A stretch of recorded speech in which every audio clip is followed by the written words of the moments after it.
Welcome back, guys, or if you're new to my channel, this is Automotive Anonymous, and today I get to share with you the 7 things that I wish I knew before purchasing my very first Subaru, which was a 2019 Subaru Crosstrek Premium in Horizon Blue, an example that looked very similar to this 2025 base model in Daybreak Blue Pearl. So while this is basically the Subaru that got me hooked on the brand and why I purchased a 2022 Outback Wilderness and then a 2025 Subaru Forester since then, there are a few things that I learned along the way. There was kind of a learning curve going from Toyota trucks to Subarus, and a lot of things that I want to share with you guys if you are considering one of these and you haven't been very familiarized with the brand thus far. So if you get anything out of this video, please consider liking it. Comment your thoughts and opinions below, subscribe if you haven't already, and check out the Twin Falls Subaru. They sell below MSRP and they ship all over the country. They're a very good dealership to work with. With that said, let's get right into the 7 things that you must know if you are considering a Crosstrek or any other Subaru.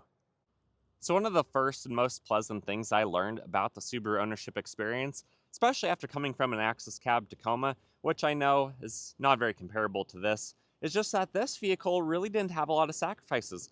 It really didn't make me compromise my lifestyle, and in fact, it enhanced it in a lot of ways, especially the day-to-day driving.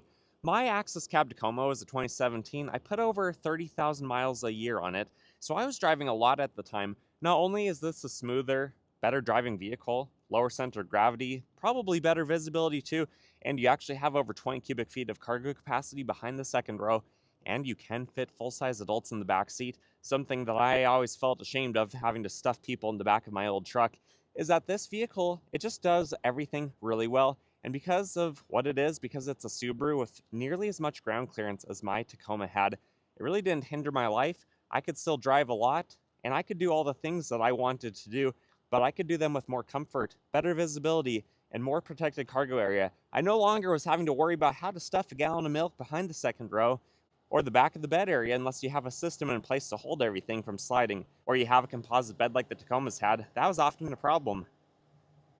The second thing I learned was just how awesome Subaru safety features are. These vehicles are a top safety pick, but even my 2019 Crosstrek had a really good safety system. It had the Gen 3 eyesight camera, so it had the dual camera. This new generation does now have the triple camera, which is an enhanced, better system. This system feels more like what the Foresters, the Outbacks, the more expensive Subarus felt like a few years ago, but now it's trickled down to the cheaper trim levels like the Impreza, like the Crosstrek, because at the time when I went from this to the Outback felt like a more upgraded system, a more mature or adult system. But compared to the Tacoma I had, compared to anything else I've owned in the past, I might have had cruise control, but I did not have adaptive cruise control. I did not have lane keep assist, adaptive braking, all of that stuff. And so even though my Crosstrek originally with the Gen 3 system was not as good as the modern stuff is, or the Outback or our Forester, it was hands down so pleasant, so awesome to drive, and so much better than, anything I had experienced before. Sure, I've driven briefly a few vehicles that had adaptive cruise control before, but they're not all created equal. Subaru's system is one of the best, and it seems to get better every single year. And then I've been a passenger in a few other vehicles prior to that point that had some, but you don't really notice nearly as much as a passenger as you do an owner, because when I owned my Crosstrek and for the whole experience, that was a couple years before starting a YouTube channel. That was before driving so many vehicles and a lot of the other Subarus and a lot of the competitors to this. So at the time, it felt awesome. It felt crazy that for about a $26,000 vehicle, after a couple $1,000s off, I had a vehicle that not only had heated seats, a sunroof, all the, creature comforts I've never had before, but it even had a really cool, actually competent safety system.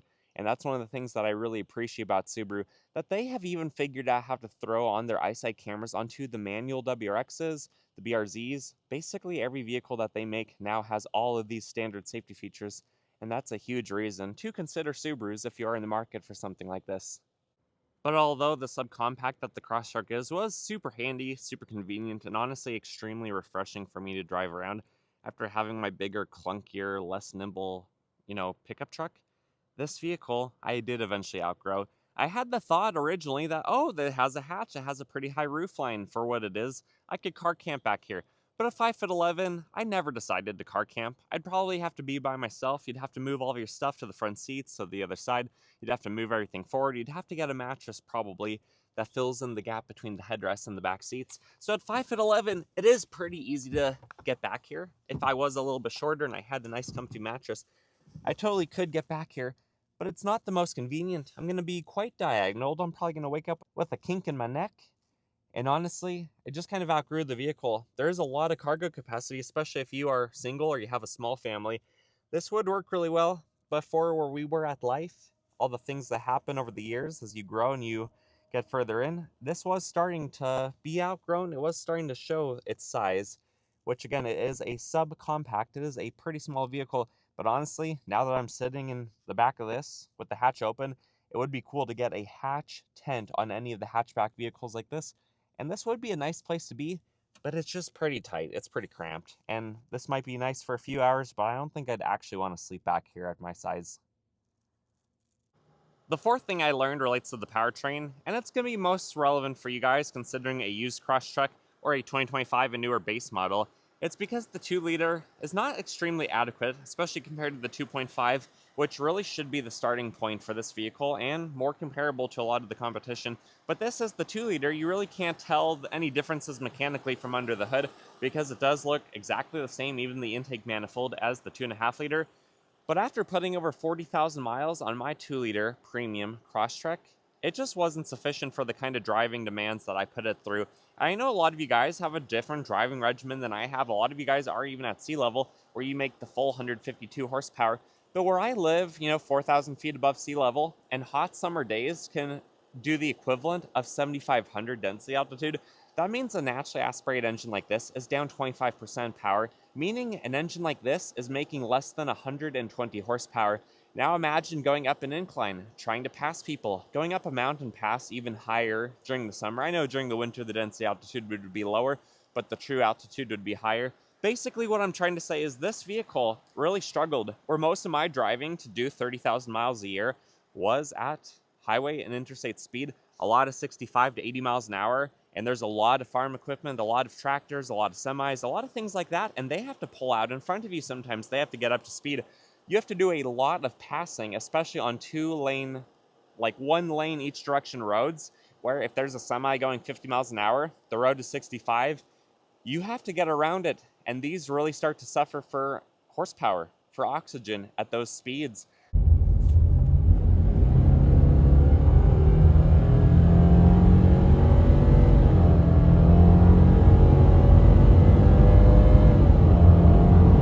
So it's going to be just fine around town, not really that difficult to pass people, but when you are going fast and you have to get just a little bit faster, this thing really shows its horsepower dilemma.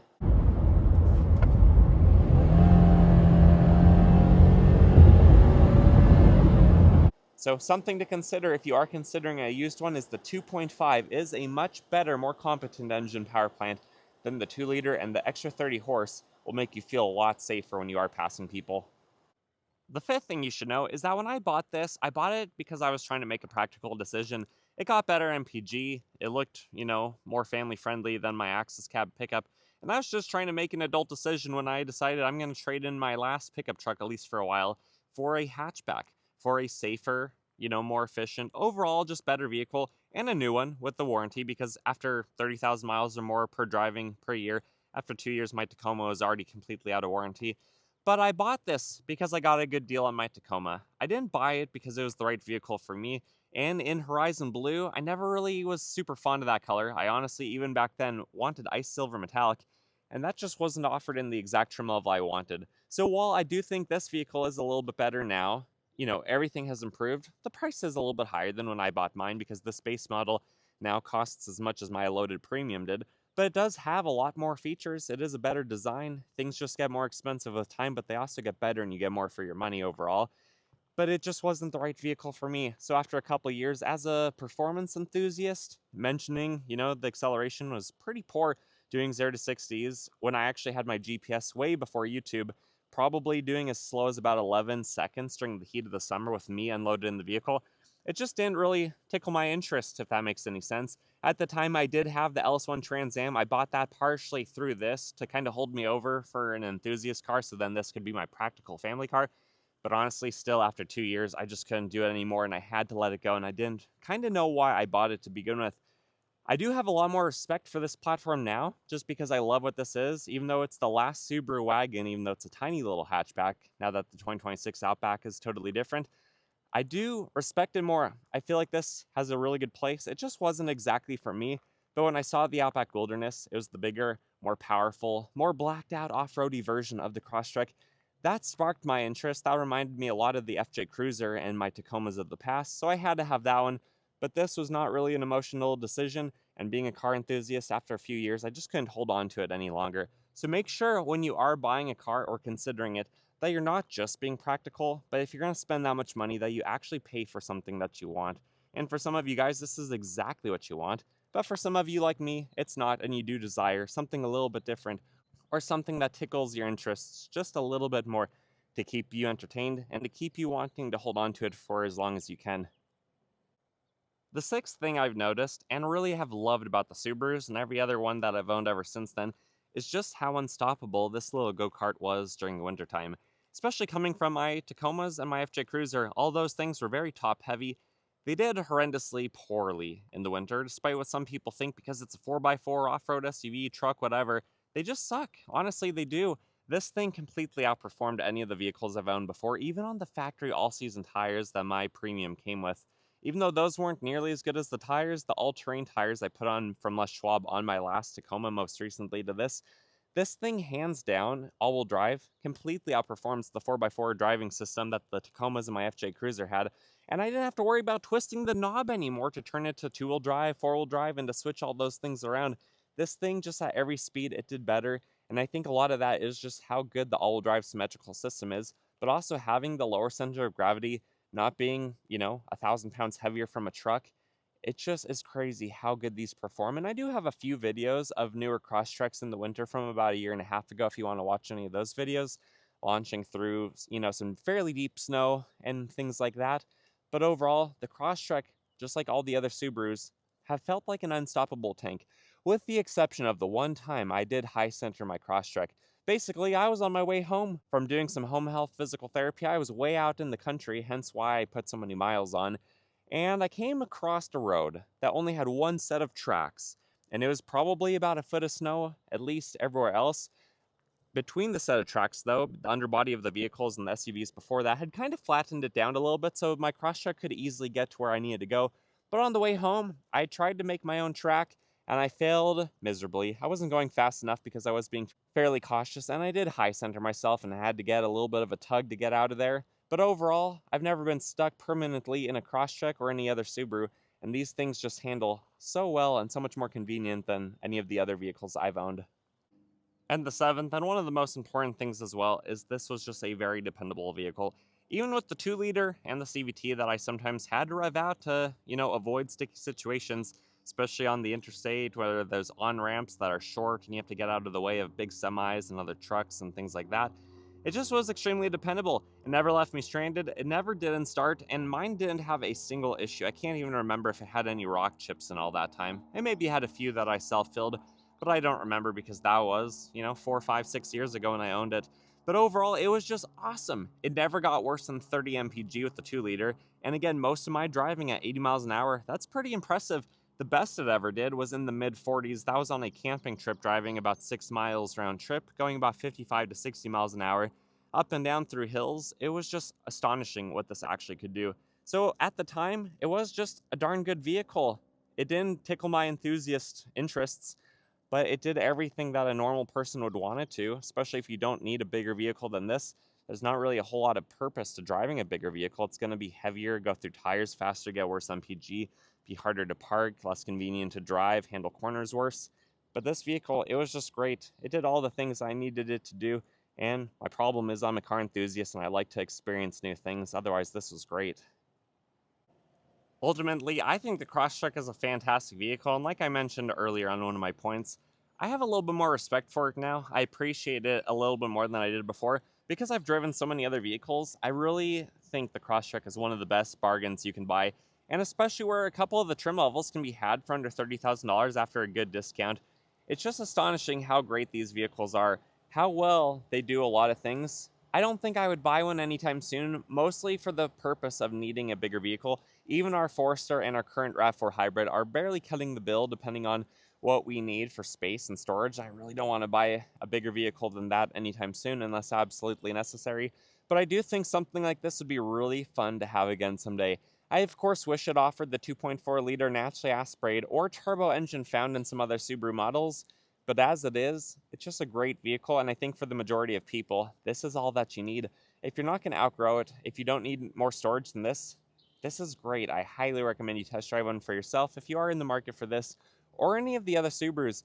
Because also, like I mentioned earlier, a lot of these points kind of just relate to all the Subarus because they're all on the same global platform. They all look the exact same under the hood and the undercarriage of the body. They're all very similar. It's just which size, which shape do you want? And if the Outback, the 2026, is no longer really looking like a hatchback, like a wagon, then this one, in a few years, a few more generations, I'm sure it's going to get bigger and bloated like vehicles do every single year. And eventually it's going to look like the old Outback, which is kind of cool. And maybe something we'll wait and look forward to. Maybe by then there'll be a turbo engine and this will eventually be the turbo Outback again. We'll see. I'm kind of ranting on at this point. But if you got anything out of this video, if you got anything out of my thoughts and experiences, please consider liking this video. Comment your thoughts and your experiences below if you don't mind, and subscribe if you haven't already. Otherwise, I wish you guys the absolute best, and I hope you take care. Thank you so much for watching until the end. See ya.